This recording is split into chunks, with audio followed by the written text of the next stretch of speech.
Hi again, everyone, and welcome to Badger Breakdown, brought to you by U.S. Cellular. I'm Mike Lucas from UWBadgers.com. I'm joined by the voice of the Badgers, Matt Lepay. After an incredible high in the final game of the regular season, a win over to Minnesota, a memorable axe game that clinched the Western Division of the Big Ten, so many different things have happened to this football team. They have, and I think if you're a player, you want to try to remember the good moments, the Minnesota game, the Nebraska game with the magic of Melvin Gordon's day, being able to tough out a very hard-fought game, as these games usually are against Iowa. Those were the good memories, and it's been crazy for this team. I think it's a good news, bad news, Mike. The good news is, or the bad news is, the coach surprised the team, Gary, by making the move to Oregon State. The good news, if you want to put it that way, is that these veteran players have been through this, and I think the older guys have helped the younger guys say, hey man, just stay with it. You got Barry Alvarez who's going to step in. And 1 week after Gary left, Paul Chryst was announced as the next head coach. So it all happened fairly quickly, and hopefully it all happens soon enough for the players to like, okay, that's done. Let's get back to our business and try to win a bowl game. Well, let's take a look at some of the keys to the matchup between Wisconsin and Auburn.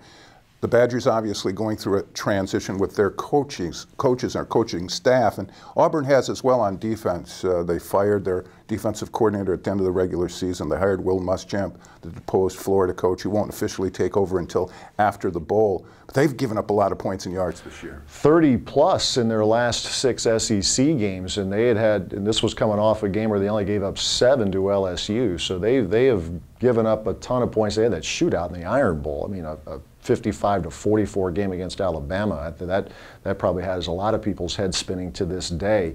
They've been vulnerable. You look at their defense, and physically they have a lot of guys who look pretty good, and they pick off a lot of passes. They have 19 interceptions this season, but they've had a lot of trouble slowing down if it's pass and run. They've been vulnerable to both. They don't have you could say this about the Badgers too, Mike, but if you look at Auburn, they don't maybe have that one guy with the eye-popping tackle statistics. There isn't one guy with eye-popping quarterback sack numbers. And the Badgers have been able to overcome a lot of that. Auburn has not. They've just run into a lot of buzzsaws the second half of the season. So hopefully the Badgers can take advantage of that and get Melvin Gordon going, but get the passing game going too when the Badgers want to throw it. Not when they have to, when they want to, they can get something done through the air. Throughout the season, there have been comparisons made between Ron Dayne and Melvin Gordon, though they're totally different backs, just the type of production during their respective careers. The one thing where Melvin can try to match Ron in is bowl production, because Ron Dayne rushed for over 200 yards in 3 bowl games, and if Wisconsin's going to have a chance of beating Auburn, they're going to need that type, maybe not 200 yards out of Melvin, but they're going to need a vintage game out of their tailback. Yeah, and for Mel, it's his last game as a Badger. Look, on the surface, you look big picture, he has done all he probably needs to do to impress the scouts. But Melvin, I think, takes things a step beyond that. His last game was a very tough one. You know, I mean, nobody had a very good game against Ohio State, obviously, but he was held to 100 yards for the first time since early September. I think he's the kind of guy who wants to show, especially against an SEC team, but maybe it doesn't matter who it is they're playing. He wants to end this on a good note, get his however many yards it takes to help his team win a game. He's talked about it all along. He wants to send, even though he's in essence part of this class that's outgoing, he's a junior, and he's always talked about wanting to send the seniors out with the win. And I think a guy like him is very much motivated by that. Most football people, experts, would tell you that the Auburn offense is more explosive than even the Ohio State offense because of the variety of weapons that they have on the field. Go back to the Iron Bowl. They scored 44 points against Alabama. Against Alabama, for crying out loud. So if that doesn't get your attention, I'm not sure what will. They'll be without their top receiver, Duke Williams, because of the violation of team rules. That, on the surface, is a very significant hit. You know, 45 catches, big, strong receiver.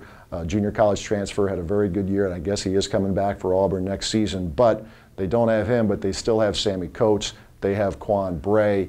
They have receivers who are really good, especially Coates, who can go up and get it. And part of the book on Auburn is Nick Marshall, who's a very, very good quarterback. He's a dual threat. He can run it for a lot of yards, and he can throw the ball downfield very effectively.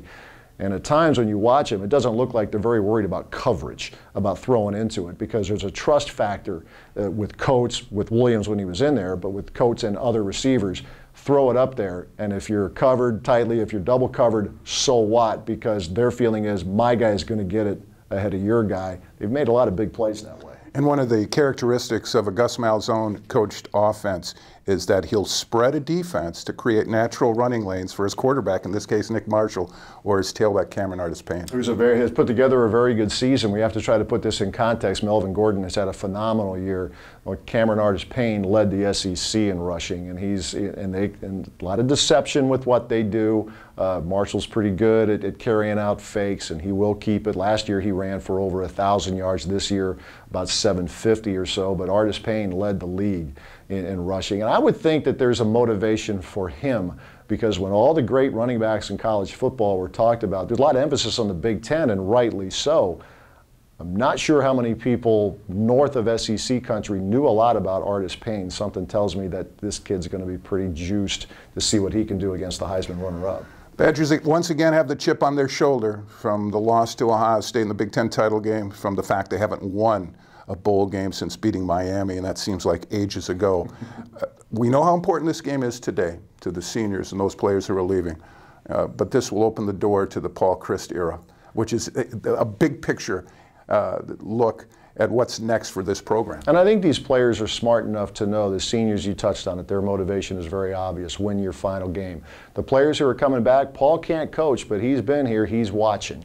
And we both know he's a real smart guy. And there are certain things that he's looking for about how are guys practicing, what's their approach. So I don't want to just call this an audition, but let's face it, the eyes are on these kids. You would think that winning the bowl game is certainly great motivation, but I think in Paul's mind, he's watching this and he's like, okay, at least I have some idea now, seeing these guys in person, what they're all about, and go from there. So for the guys coming back, this is a big day, a New Year's Day, for more reasons than just simply winning the bowl game.